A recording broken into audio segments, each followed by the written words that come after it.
Now to a KREM 2 investigation. 5 Mead High School students are accused of assault after an incident that happened last year at a summer football camp. A police report show it happened last June, but wasn't reported until the end of February, 8 months later. Since then, our own Whitney Ward uncovered records that show at least 2 students were assaulted by their own teammates.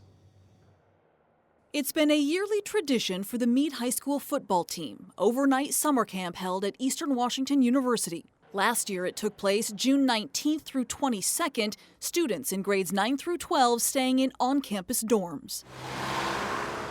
But it was off the field that some players say things got out of hand. It started off with some hazing. The hazing had went from verbal and racial remarks all the way up to an assault or multiple assaults. This man doesn't want to be identified, but he says he is directly involved with one Mead player who was targeted by older players on the team. As more and more of the story came out, it was very evident that it was more than just hazing. There was more of an abusive side to this story. But he says what is even more troubling is how it was handled by the school district in the weeks and months after. According to this case report from February 23rd, the father of one player contacted Eastern Washington University police about an assault back in June, indicating younger students were hunted down and targeted for hazing purposes by upperclassmen. The report states masked suspects came into one student's dorm room, grabbed another male subject, and began sexually assaulting him. Another police report from a different parent said the victim was held down by upperclassmen and sexually assaulted with a massage gun. This is cell phone video obtained by KREM 2 News from that night. We're not going to show you the actual assault, but you can see several teens holding someone down on the floor and this teen holding a massage gun. Both parents say this and other videos were widely circulated among Mead High School students on social media.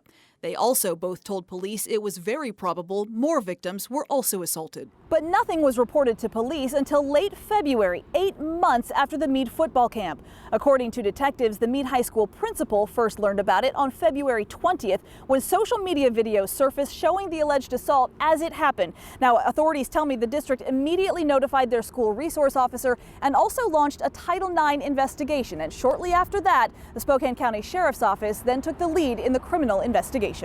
According to state and federal law, anytime school officials become aware of an incident that could constitute sexual harassment, they must notify the district's Title IX coordinator.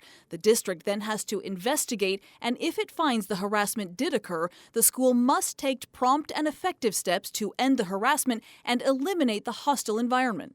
Mead school officials would not agree to an on-camera interview with KREM 2, but provided this investigation report saying the athletic director, John Barrington, received an email from a parent about 3 weeks after camp in July saying their child had a video that appeared to show an assault on a Mead player with a massage gun. But at the time, the school says the video only depicted laughing, shouting, and something resembling a dog pile, and that it was hard to determine what was happening apart from horseplay or roughhousing. The district says Barrington and head football coach Keith Stamps then agreed to talk to some of the students in the video, identifying them as team leaders. And according to the report, the students told Stamps they were just screwing around and that the targeted student said things were all good and that he had a good time at the camp. At that time, the coach and athletic director did not report the behavior to district administrators. In fact, the district says it wasn't until almost 6 months later a different parent showed them new videos that officials say showed a much different and clearer perspective of what had taken place in the dorm rooms.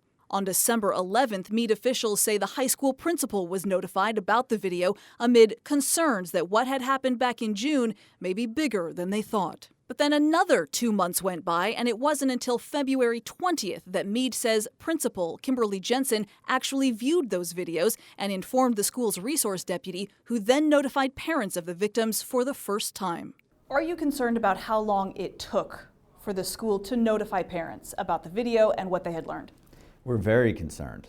Leads us to believe that the Mead School District staff was aware of it very quickly, actually had conversations within the school internally about the incidents, but for reasons only known to them, decided not to inform the parents of what they had learned. What do you make of the portion of that report where it says the principal, Kimberly Jensen, had received the video in December, early December, but apparently didn't view it for 2.5 months until February 20th.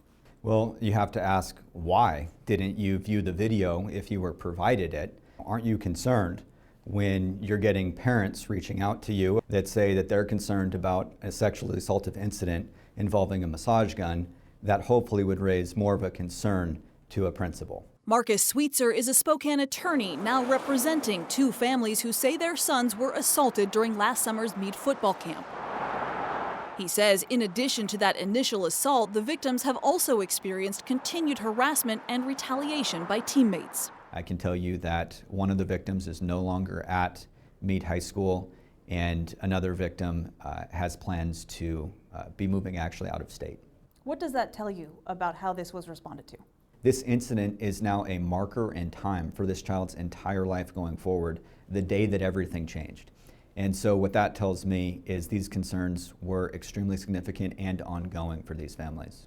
Mead officials tell me they finished their internal investigation in late March, determining two students were assaulted during the EWU football camp on two separate occasions. Both incidents were reported as depicting the typical characteristics of hazing and, given the area of the body targeted, may represent sexual harassment assault. I asked if any of the students were disciplined as a result. District officials would only tell me each incident was dealt with on an individual basis, but admitted the videos showed a clear violation of the conduct expected from Mead students and athletes. I don't think they did enough.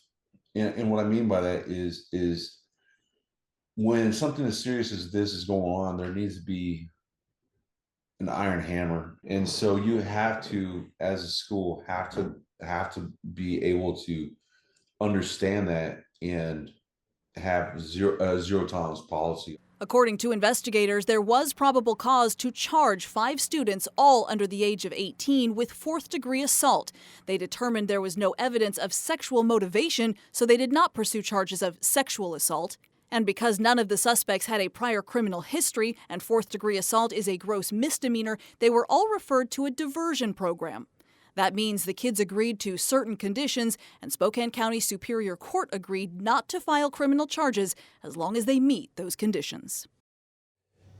And just 2 days ago, the district announced it is holding an open meeting for current and future football families to ask questions of district officials about this investigation. That will take place at Mead High School on May 13th. We are also told the Eastern Washington University Summer Camp will take place again this summer, but for day trips only. The university tells us Mead students will no longer be able to spend the night on campus. Also, earlier this evening, we learned a third victim has now come forward.